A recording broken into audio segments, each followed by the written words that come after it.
परियोजनाओं के लोकार्पण और शिलान्यास के लिए आयोजित आज के इस कार्यक्रम में समारोह में मेरे साथ उपस्थित उत्तर प्रदेश सरकार में मंत्रिमंडल के मेरे सहयोगी और प्रभारी मंत्री बिजनौर श्री कपिल देव अग्रवाल जी, माननीय सांसद श्री चंदन चौहान जी,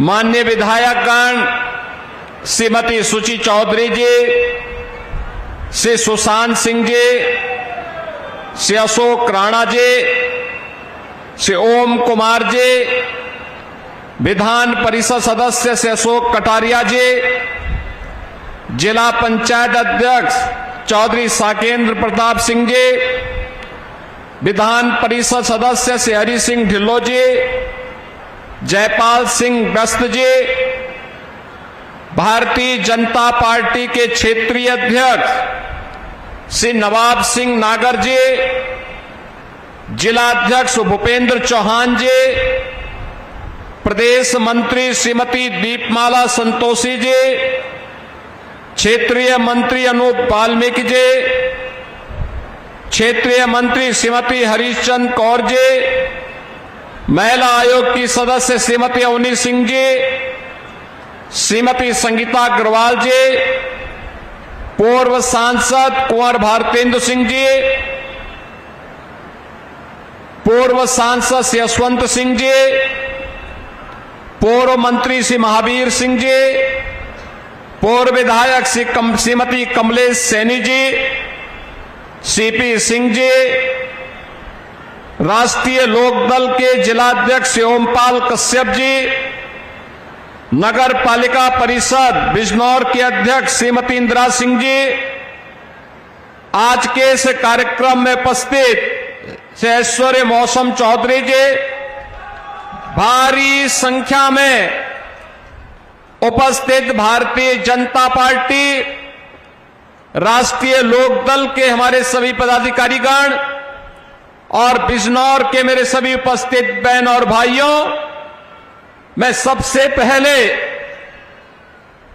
मां गंगा की पुण्य धारा से अभिसिंचित महात्मा विदुर की इस पावन तपोभूमि, जहां 5000 वर्ष पहले लीलाधारी श्री कृष्ण ने आकर के उनका सानिध्य प्राप्त किया था, ऐसी पावन धरा को जिसने देश के अंदर अनेक विभूतियों को जन्म दिया, ऐसे महान समालोचक पंडित पदम सिंह शर्मा, संपादक आचार्य पंडित रुद्रदत्त शर्मा, अबुल फजल व फैजी, महान वैज्ञानिक डॉक्टर आत्माराम, हिंदी गजल के मसीहा के रूप में जिनकी गजलें लोग आज भी अपने भाषण की धार के लिए इस्तेमाल करते हैं, ऐसे दुष्यंत कुमार जी,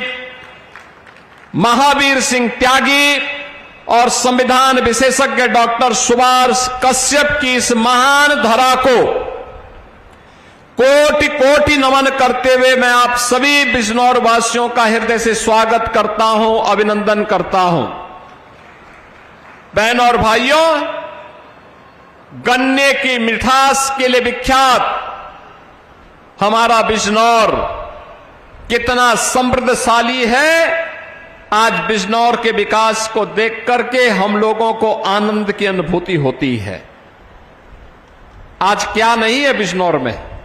हाईवे भी है, रेलवे भी है, मेडिकल कॉलेज भी है,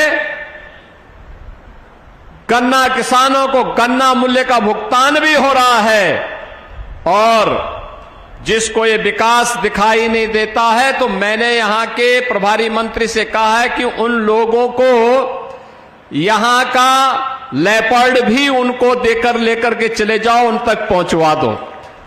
यानी बिजनौर ने संघर्ष की एक नई गाथा को लिख करके विकास की यात्रा को तय किया है। लकड़ी की कारीगरी कैसे होती है, नगीना के कारीगरों ने दुनिया के सामने अपने हाथ के हुनर का लोहा मनवाया है। और ऐसी पावन धरा में आकर के मुझे सचमुच अच्छा लगा। जब मैं बिजनौर में आया, यहां का सुहावना मौसम, मां गंगा का सानिध्य, और 9 वर्ष पहले जो बिजनौर जिसके बारे में लोग कहते थे कि गंदगी है, आज मुझे बहुत अच्छा लगा।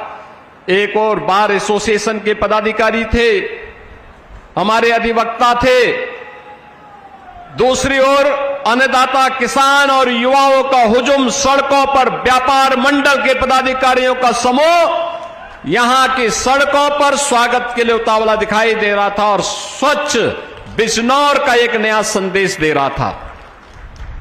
अंतःकरण से बिजनौर की इस प्रगति को देख करके प्रसन्नता की अनुभूति होती है।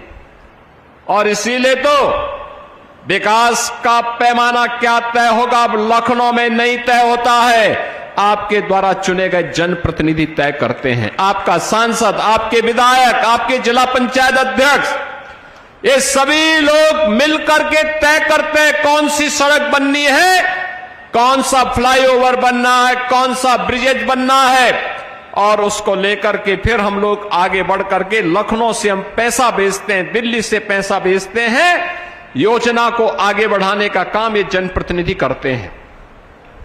बहनों और भाइयों, क्या 2017 के पहले भी बिजनौर की स्थिति थी? याद करना, मुझे कई बार बिजनौर आने का अवसर प्राप्त हुआ है, लेकिन 2017 के पहले मुख्यमंत्री बिजनौर नहीं आते थे, बोलते थे मुख्यमंत्रियों के लिए अपशकुन है। अब मैं कहता हूं वे स्वयं ही अपशकुन थे, जिसके लिए बिजनौर उनको स्वीकार नहीं करता था।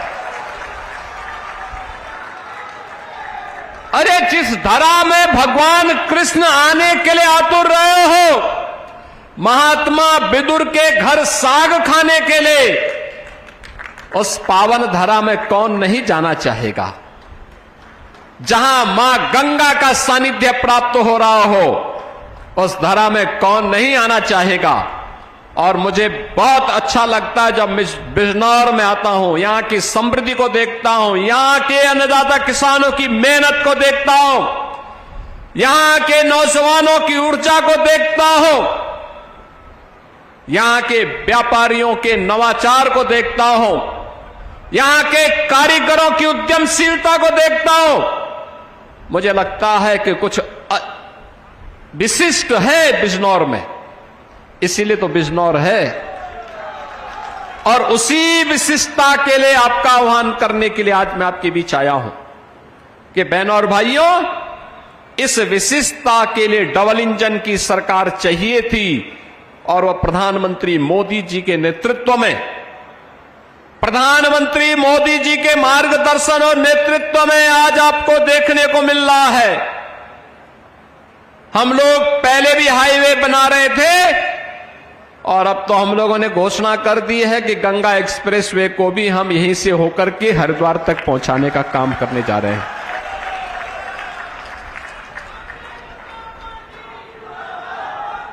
अब मेडिकल कॉलेज भी है, तो बिजनौर में नर्सिंग कॉलेज का भी अब आधारशिला रख करके इस काम को तेजी के साथ आगे बढ़ा दिया गया है। अब बिजनौर की बेटी नर्सिंग क्षेत्र में जाकर के अपना परचम लहराएगी।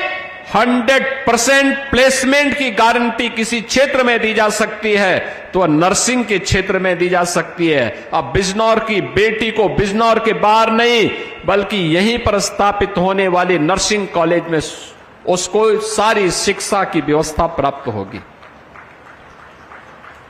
बहनों और भाइयों, यह काम 17 के पहले भी हो सकता था। याद रखना, अन्नदाता किसानों ने मुझसे कहा था, ये हमारे जनप्रतिनिधि ओम कुमार हो, सुशांत हो, या फिर यहां पर हमारे अशोक राणा जी हो या अशोक कटारिया जी हो, इन सभी लोगों ने, चंदन चौहान जी हैं, जयंत चौधरी जी हैं, इन लोगों ने मुझे प्रस्ताव दिया था गन्ना किसानों के गन्ना मूल्य का दाम बढ़ना चाहिए। मैंने कहा कितना चाहिए?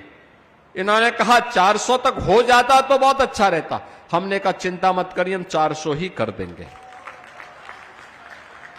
बहनों और भाइयों, याद करिए 2017 के पहले 10-10 वर्षों तक गन्ना मूल्य का भुगतान नहीं होता था। कोई नई वैरायटी नहीं दी जाती थी। किसान परेशान था, नौजवान पलायन कर रहा था, व्यापारी भय के साये में जी रहा था। भय किस कदर था? 2016 में देश की सबसे बड़ी इन्वेस्टिगेशन एजेंसी एनआईए के डिप्टी एसपी और उनकी पत्नी का भी यहां पर गोली मार करके यहां के गुर्गे और माफियाओं ने गोली मार करके हत्या कर दी थी। ये अराजकता थी बिजनौर में। सामान्य नागरिकों की क्या हाल रहे होंगे। और आज मुझे अच्छा लगता है, आज मुझे अच्छा लगता है कि हमने जो संकल्प लिया था अपराध मुक्त, अपराधियों से मुक्त उत्तर प्रदेश, आज वह बिजनौर भी माफिया और अपराध से मुक्त होकर के विकास के पथ पर तेजी के साथ अग्रसर हो रहा है। बहनों और भाइयों, जिन लोगों को दंगायुक्त, गुंडायुक्त, अपराध और माफिया से युक्त बिजनौर चाहिए था, ये वे बांटने वाले लोग हैं जिन्हें जिन्ना पसंद है। हमें जिन्ना नहीं, हमें गन्ना पसंद है। इसलिए गन्ना किसानों के गन्ना मूल्य का दाम भी बढ़ाया है, अपराध मुक्त भी किया है, कर्फ्यू मुक्त भी किया है, दंगा मुक्त भी किया है। और उसी दंगा मुक्त उत्तर प्रदेश की इस परिकल्पना का परिणाम है। पिछली सरकारें क्या करती थी? वे कहती थी कि अपराध और अपराधियों पे नियंत्रण नहीं हो सकता, उपद्रव को वे नियंत्रित नहीं कर सकते थे, तो इसलिए वे कावड़ यात्रा पे रोक लगा देते थे, जन्माष्टमी के आयोजन पे रोक लगाते थे, श्री रामनवमी की शोभा यात्रा पे रोक लगाते थे, दुर्गा पूजा के पंडालों को रोक लगाते थे। लेकिन अब अपराध और अपराधियों पर नियंत्रण है, कर्फ्यू मुक्त, माफिया मुक्त और दंगा मुक्त उत्तर प्रदेश है, तो धूम धड़ाके के साथ अब कावड़ यात्रा निकल रही है। अब कोई रोक नहीं है। श्री कृष्ण जन्माष्टमी पे कोई रोक नहीं है, रामनवमी की शोभा यात्रा पे रोक नहीं है, दुर्गा पूजा पंडालों पे कोई रोक नहीं है। धूम धड़ाके के साथ ये सभी कार्यक्रम हो रहे हैं। अब बेटी और व्यापारी की सुरक्षा में कोई सेंध नहीं लगा सकता और हमारा अन्नदाता किसान अपने खेत में जाने से अब डरता नहीं है। यह वह तस्वीर है जो आज के नए दौर में हम सबको देखने को मिल रहा है। कोई सोचता था बिजनौर में इतना विकास होगा और बिजनौर इस तेजी के साथ विकास के पथ पर अग्रसर होगा, लेकिन आज ये साकार हुआ है। उसको साकार रूप देने में हम सफल हुए हैं इसलिए क्योंकि आपने यहां पर उस योग्य जनप्रतिनिधि चुन करके भेजे हैं।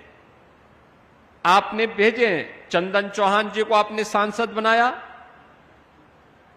आपने यहां से श्रीमती सुची चौधरी जी को विधायक बनाया, आपने कुंवर सुशांत सिंह को विधायक बनाया, आपने श्री अशोक राणा जी को विधायक बनाया, आपने श्री ओम कुमार को विधायक बनाया। ये लोग केवल विधायक ही नहीं और सांसद ही नहीं, जब बिजनौर में है तो जनता के बीच और बिजनौर के बाहर है तो दिल्ली में या लखनऊ में जाकर के बिजनौर के विकास की योजना की पैरोकारी करते हैं, वहां पर एक एक मंत्री के साथ बैठक करते हैं, मेरे साथ बैठक करते हैं और फिर उन योजनाओं को यहां जमीनी धरातल पर उतारने के लिए प्रयास जो करते हैं, वह प्रयास आज बिजनौर के अंदर देखने को मिल रहा है। बहनों और भाइयों, महात्मा विदुर की उन स्मृतियों को लेकर के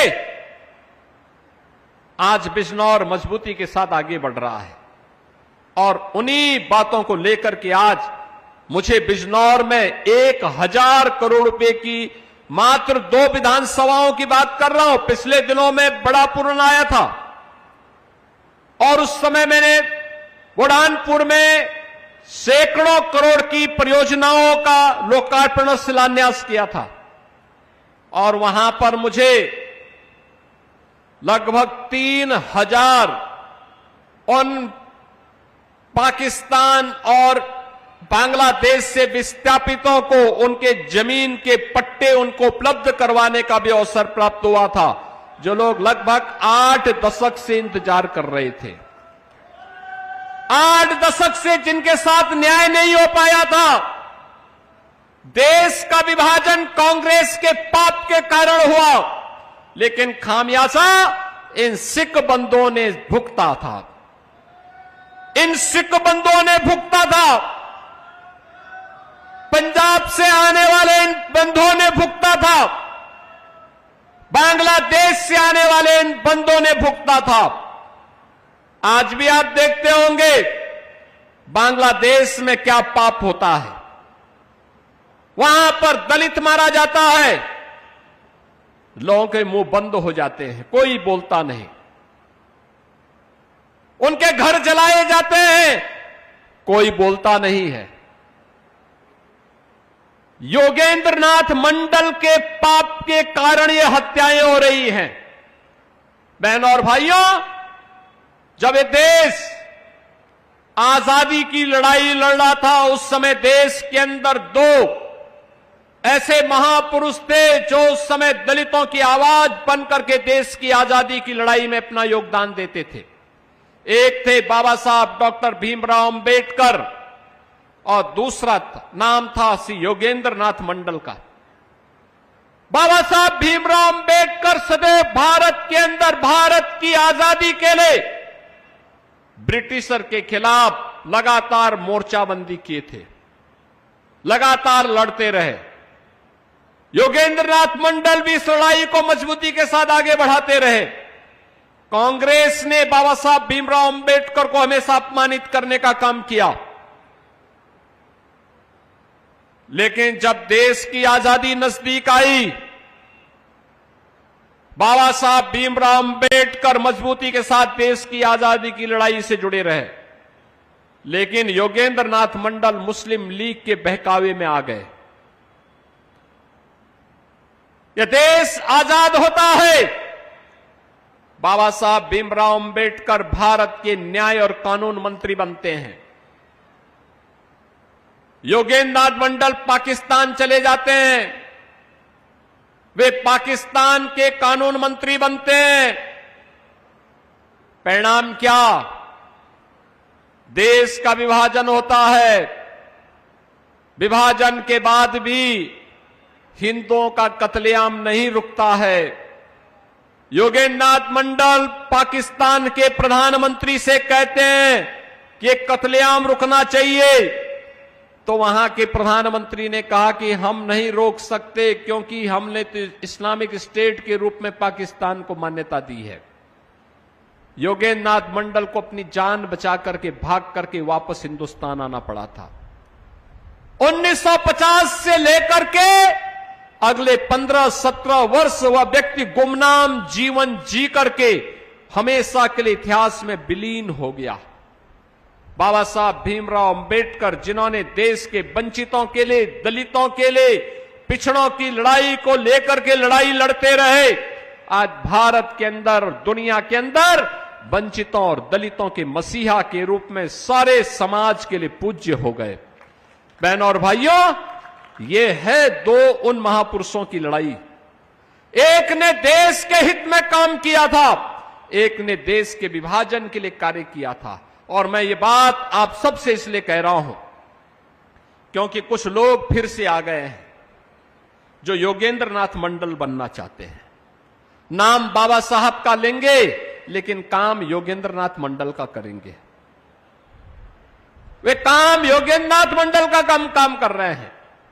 मैं देखता हूं जब दलितों का उत्पीड़न होता है उनके मुंह में फेविकोल लग जाता है, और जब जाति के नाम पर हिंदू को लड़ाना होता है तब वह दलित को जाट के साथ, दलित को ब्राह्मण के साथ, दलित को गुर्जर के साथ, दलित को क्षत्रियों के साथ, दलित को वैश्यों के साथ लड़ा करके सामाजिक ताने बाने को छिन्न भिन्न करने का पाप कर रहे हैं।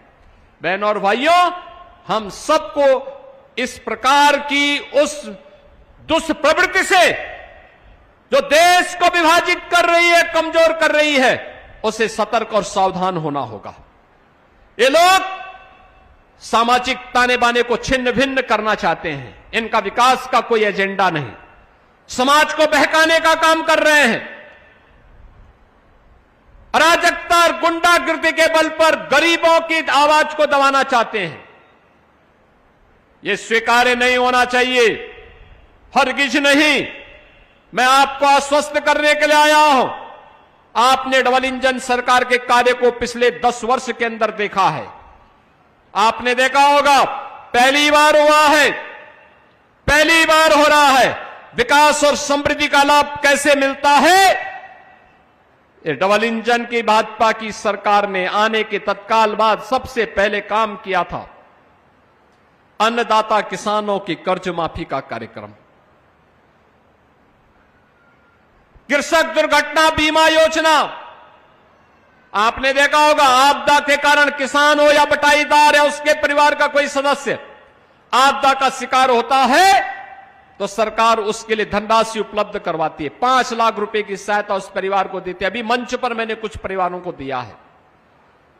गरीब कोई भी हो, दलित है, वंचित है, अति पिछड़ी जाति का व्यक्ति है, आवास नहीं है, सरकार उसको प्रधानमंत्री आवास योजना या मुख्यमंत्री आवास योजना में आच्छादित करके उसको सिर ढकने के लिए आवास उपलब्ध करवाती है।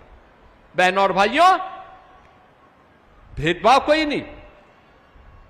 हर गरीब को फ्री में राशन की सुविधा।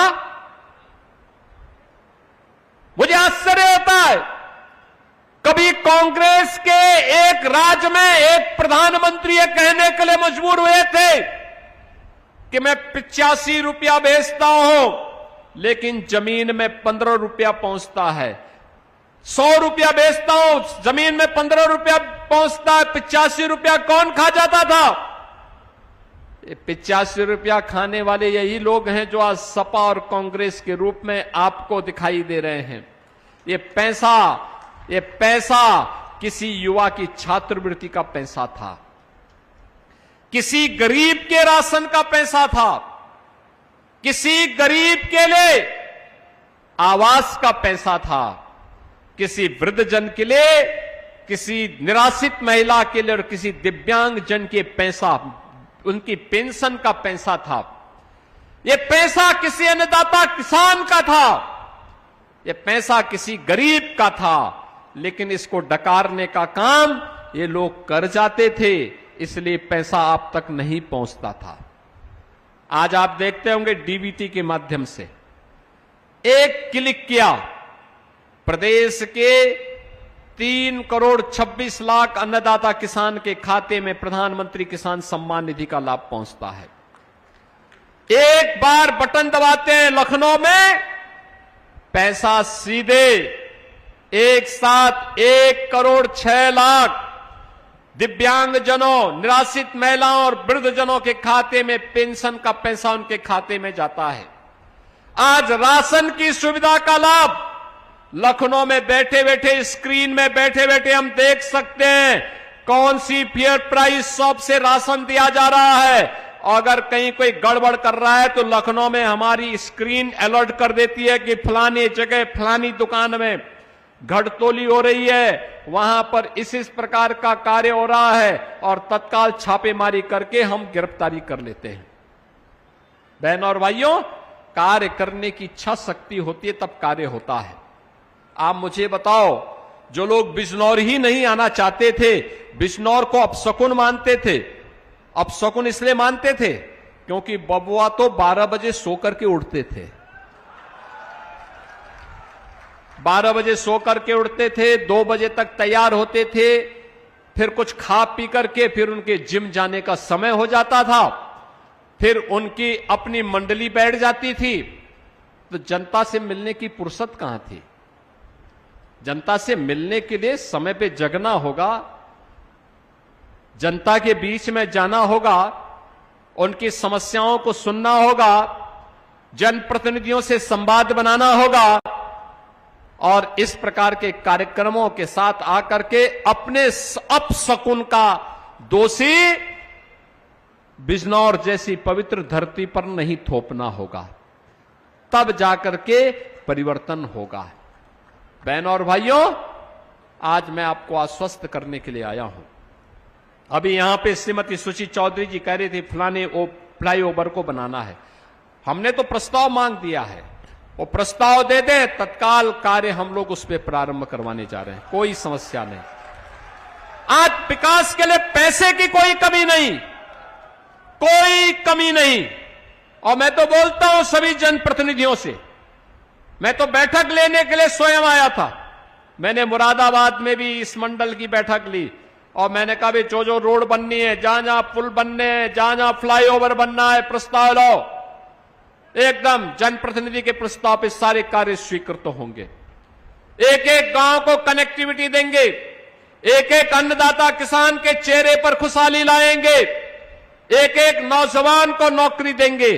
और मुझे बहुत अच्छा लगता है, बहुत अच्छा लगता है जब मैं अब नौकरी के लिए नियुक्ति पत्र वितरित करता हूं तो बिजनौर का नौजवान भी नौकरी पाता है। अंतिम कोने से जुड़ा हुआ व्यक्ति बिजनौर का, कोई नेटौर का है, कोई नजीमाबाद का है, कोई नूरपुर का है, कोई चांदपुर का है, कोई धामपुर का है, यानी अलग अलग जगह का नौजवान ये नौकरी पाता है।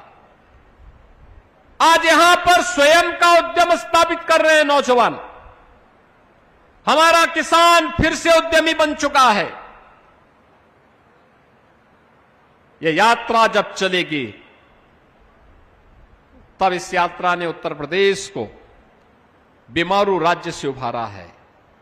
बहनों और भाइयों, मैं लखनऊ में बैठ करके केवल योजना बनाता तो यूपी बीमारूपन से दूर नहीं हो पाता। यूपी बॉटम 3 से आज टॉप 3 नहीं पहुंचता और आपका बिजनौर भी बॉटम 3 से टॉप 3 में नहीं पहुंचता।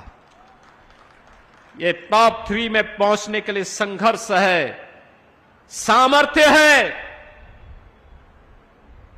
आपके साथ मिलकर के समन्वय है और एक साथ मिलकर के विशुद्ध भाव के साथ आगे बढ़ने का कार्य है। और उस इच्छा शक्ति के साथ आज हम सब आपके पास आए हैं कि बहनों और भाइयों, विकास की इस प्रक्रिया को हमें मजबूती के साथ आगे बढ़ाना है, बिना रुके, बिना डिगे, बिना थके। ये यात्रा अनवरत रूप से आगे बढ़नी चाहिए और उसी यात्रा को आगे बढ़ाने के लिए आज हम सब आपके बीच में आए हैं। 1000 करोड़ रुपए की इन परियोजनाओं के लोकार्पण और शिलान्यास के लिए, जिसमें आपके यहां हमने पहले भी कहा कि यहां पर बहनों और भाइयों गन्ना मूल्य का भुगतान, साथ साथ आजादी के बाद नजीमाबाद ब्लॉक का एक गांव पड़ता है हल्दू खाता। कौन? भारतेंदु सिंह जी जानते होंगे हल्दू खाता। बहनों और भाइयों, हल्दू खाता में आजादी के 70 वर्षों के बाद भी बिजली नहीं आई थी। हमारी सरकार, जब डबल इंजन की सरकार आई, हमने वहां बिजली पहुंचाने का काम किया है। और अब मुझे बताते हुए प्रसन्नता है कि गंगा एक्सप्रेसवे की कनेक्टिविटी को हम मजबूत कर रहे हैं। गोरखपुर शामली एक्सप्रेसवे, गंगा बैराज पर पुल की तैयारी भी हमारी चल रही है। ये मजबूती के साथ आगे बढ़ने जा रहा है। यहां पर मोहम्मदपुर देवमल में मिनी स्टेडियम के निर्माण का कार्य किया जा चुका है। विकासखंड सियोहरा में मिनी स्टेडियम का निर्माण कार्य प्रारंभ किए जाने की तैयारी चल रही है। और इसके साथ ही याद करिए, जो बिजनौर पहले बदनाम था, आज 790 करोड़ की बेल्जियम की कंपनी अग्रिस्ट मासा का सीबीजी का प्लांट है, तो यहां पर 250 करोड़ का, री एनर्जी डायनेमिक्स का 198 करोड़ का और एनर्सल एलाइज का भी यहां पर निवेश आया है। यानी इतने बड़े पैमाने पे बड़े बड़े निवेश आज बिजनौर जनपद में आ रहे हैं। यहां पर विदुर प्रेरणा स्वदेशी ब्रांड यहां पर आज यहां की एक मजबूत पहचान बन रही है। और उस पहचान को आगे बढ़ाने के लिए सरकार ने जो कदम और आगे बढ़ाए हैं, यहां पे मेडिकल कॉलेज का निर्माण पहले ही हो चुका है, यहां पे नर्सिंग कॉलेज और छात्रावास का भी आज लोकार्पण का कार्यक्रम उसके साथ ही किया जा रहा है। ग्राम रावली स्थित कर्ण ऋषि आश्रम पर पर्यटन विकास का कार्य भी आज पूरा हो गया है। राजकीय महिला आईटीआई जहांगीरपुर, मंडारा, ज्ञानपुर, जलीलपुर, चांदपुर का भी लोकार्पण का कार्य किया जा रहा है। विकासखंड मोहम्मदपुर देवमल में police line Bijnor transit hostel का लोकार्पण, गंगा नदी पर निर्मित चौधरी चरण सिंह मध्य गंगा बैराज के बाएं अपलक्ष बंद पर पुनरुद्धार एवं सुरक्षात्मक कार्यों का लोकार्पण भी हो रहा है। पानीपत खटीमा मार्ग पर 2 लेन में चौड़ीकरण सुदृढ़ीकरण के कार्य का, महात्मा विदुर मार्ग एवं बिजनौर मवाना मेरठ मार्ग के चौड़ीकरण सुदृढ़ीकरण के कार्य का और अमृत 2 के अंतर्गत मंडावर नगर पंचायत के पुनर्गठन पेयजल योजना का लोकार्पण का कार्यक्रम भी आज यहां पे संपन्न हो रहा है।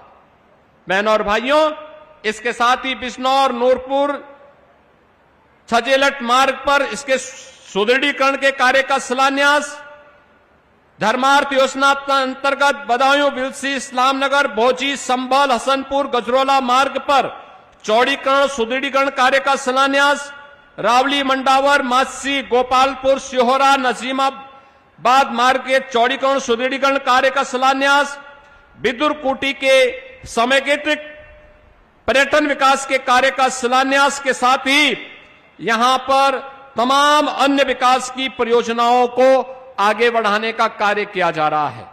ये जो योजनाएं आज आई हैं, मैं बिजनौर विधानसभा और चांदपुर विधानसभा की जनता जनार्दन को इसकी बधाई देता हूं। लाभ तो पूरा बिजनौर लेगा, लेकिन अन्य विधानसभाओं में भी हमारे कार्यक्रम लगेंगे, उनमें भी हम लोग आने वाले हैं।